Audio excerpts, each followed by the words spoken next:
CNN Radio.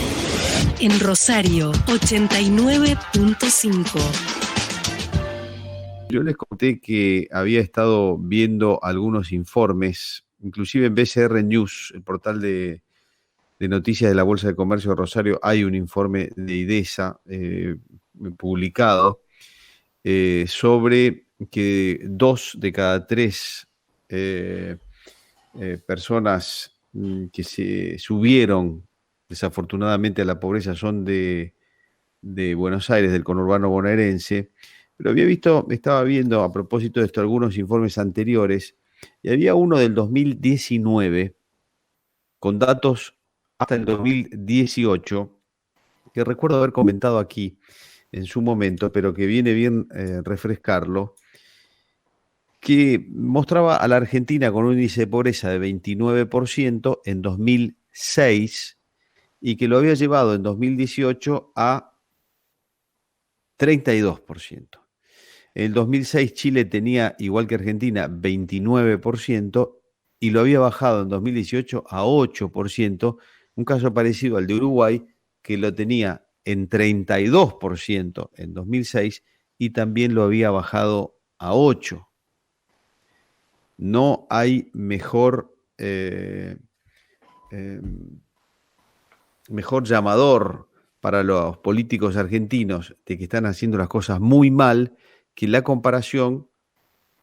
comparación que IDESA planteó en 2019 de cómo se movió la pobreza en Argentina con relación a nuestros países vecinos más cercanos, más pegaditos, más, en el caso de Uruguay, más parecidos inclusive, ¿no? Uruguay y Chile. Una cosa notable. Contrario de cambiar la tendencia, la empeoramos. La empeoramos. Vamos a conversar nosotros ahora con Jorge Colina, que es líder de uno de los equipos técnicos del Instituto para el Desarrollo Social Argentino, de IDESA, que son los números a los que me estoy refiriendo. ¿Qué tal, Jorge? Buen día. Marcelo Fernández en CNN Rosario. Buen día. ¿Qué tal, Marcelo? ¿Cómo estás? Bien, muy bien. Bueno, evidentemente no paramos de hacer las cosas mal en la Argentina y estamos yendo a niveles de pobreza inéditos para nuestro país, pero que no parece estar la Argentina y la política argentina muy preocupada por eso, porque nos dedicamos un ratito cuando los índices se conocen y después seguimos con temas vinculados con los jueces, con las PASO, con cualquier otra cosa, menos con la pobreza y con la inseguridad, que son los dos temas que más complican a los habitantes de la Argentina. Sí, recién la comparación que vos hacías de Argentina con Chile y Uruguay, lo más interesante de Chile y Uruguay es que ambos bajaron la pobreza del 30 al 8%, pero con ideologías diferentes, porque los uruguayos lo hicieron durante la época del Frente Amplio, que era una coalición de izquierda, y los chilenos lo hacen generalmente con políticas más de derecha. Pues lo que está diciendo no es una cuestión de ideología bajar la pobreza es una cuestión de sentido práctico, que los políticos argentinos no tienen. Entonces acá sale un dato que hace rato que se viene diciendo, pero nadie le da demasiada importancia, y es que desde el año 2012 hasta acá, pues cuando terminó la bonanza, no se crearon empleos asalariados en empresas privadas nuevos. O sea, lo único que hubo siempre 6 millones de trabajadores privados registrados y nada más. Entonces un montón de gente que se incorporó al mercado de trabajo lo hizo en empleos malos, en empleos que no están bien pagados. Y si a eso le sumamos la inflación, obviamente que eso es una máquina de hacer pobres. Malos empleos con inflación, eso es lo que nos llevó a la etapa donde estábamos. Y ya lo último fue el año pasado, el 2020, cuando se alertaba, se decía, no vayamos a un confinamiento estricto de porque vamos a empobrecer un montón de gente. Pusieron la famosa dilema entre la salud y la economía, y lo que terminó es que ni se mejoró la salud ni se mejoró la economía, y hoy el conurbano tiene más de la mitad de la gente hundido en la pobreza. Sí, ese último informe que hace IDESA, donde dice que la gente que se incorpora a la pobreza, 2 de cada 3 son del conurbano, es bastante fuerte, ¿no? Porque muestra también una manera de hacer política en ese distrito que pasa a tener aparte una relevancia electoral monstruosa. Es como que estamos en una trampa, Jorge, ¿o no? Y no sabemos cómo es la salida, porque esto de que el conurbano bonaerense tenga la mayoría de la gente en la pobreza, y siendo, digamos, un bastión electoral, lleva a algunas personas a pensar de que desde ahí se puede armar un proyecto populista para todo el país. Y por otro lado, ya hay provincias que están pensando en algunos experimentos independentistas a raíz de esto, a raíz de que en definitiva el conurbano bonaerense, con una gran concentración de pobres, empieza a marcar una agenda que perjudica a las provincias más productivas. Claro. Entonces, ojo, en el mediano plazo, porque esto no va a tener consecuencias, si es que los políticos incluso empiezan a tomar la gran pobreza del conurbano como agenda política para el resto del país. Ujú.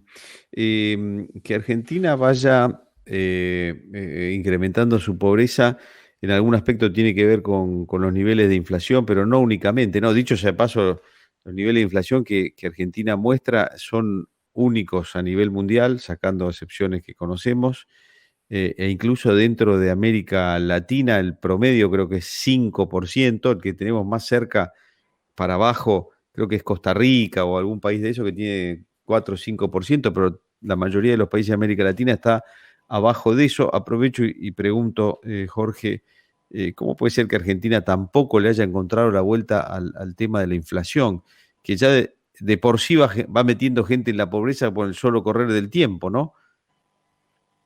Le había encontrado la vuelta en la década del 90 cuando la inflación prácticamente desapareció. Lo que pasa es que un modelo sin inflación tiene como contracara de que hay que trabajar la productividad.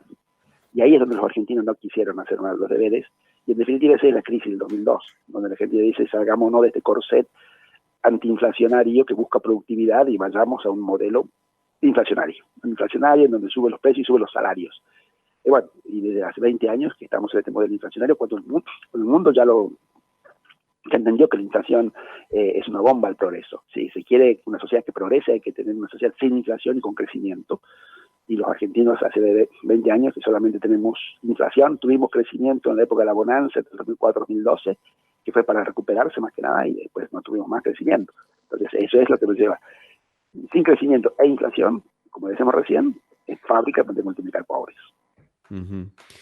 Jorge, ¿cómo imagina el mediano plazo de la Argentina a partir de lo que estamos conversando?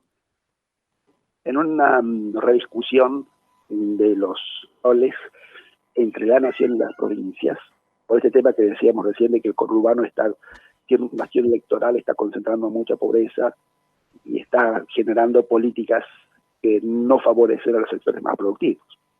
En particular Santa Fe, Córdoba, Mendoza, el interior de la provincia de Buenos Aires.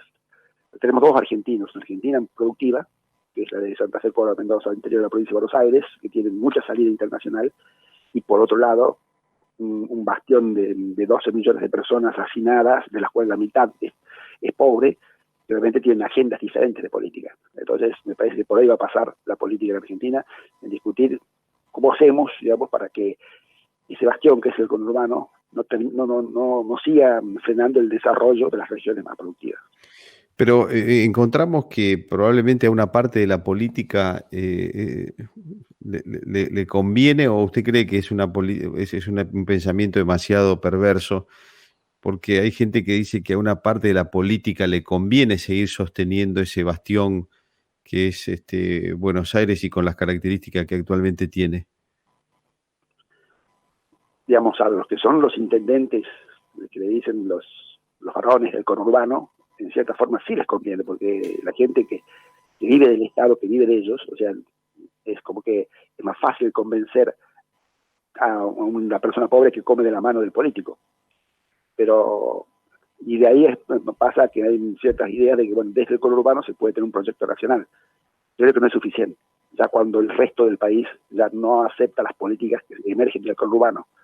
Entonces, por eso es que eso es lo que está en tensión ahora, me parece, con estas ideas que tuvo la provincia de Mendoza y las otras provincias que dijeron plegarse a la idea de cierto independentismo. Es decir, no, muchachos, hay que pensar ya un país diferente, porque tenemos dos proyectos. Uno es el del conurbano con la pobreza y el otro es si vamos a hacer de la Argentina un lugar productivo insertado en el mundo.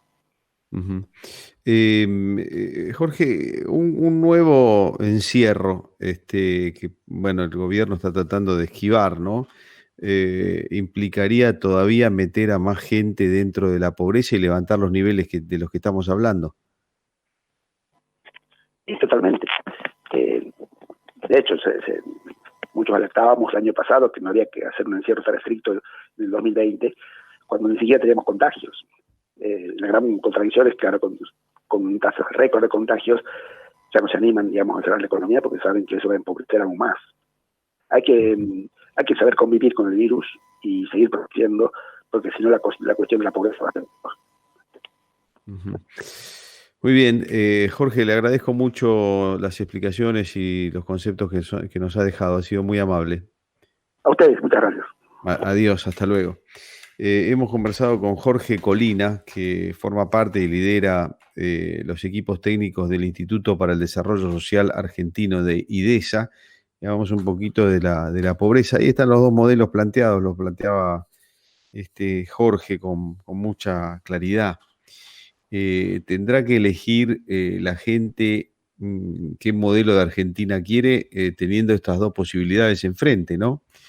Ahora también mezclo un poco con lo que decía Spotorno, a partir de algo que le comentaba y que comentamos mucho acá. Los políticos están absolutamente desentendidos de los problemas de la gente, ¿no? Los políticos están en general más vinculados con sus problemas con la justicia, con sus problemas con mantener los privilegios y la posición que ocupan, están en esa. Y no se vinculan de manera contundente y fuerte, enfocada a la pobreza y a la inseguridad. Pero surgió algo de la conversación con el Spotorno, que es, la gente tampoco está vinculada con la política.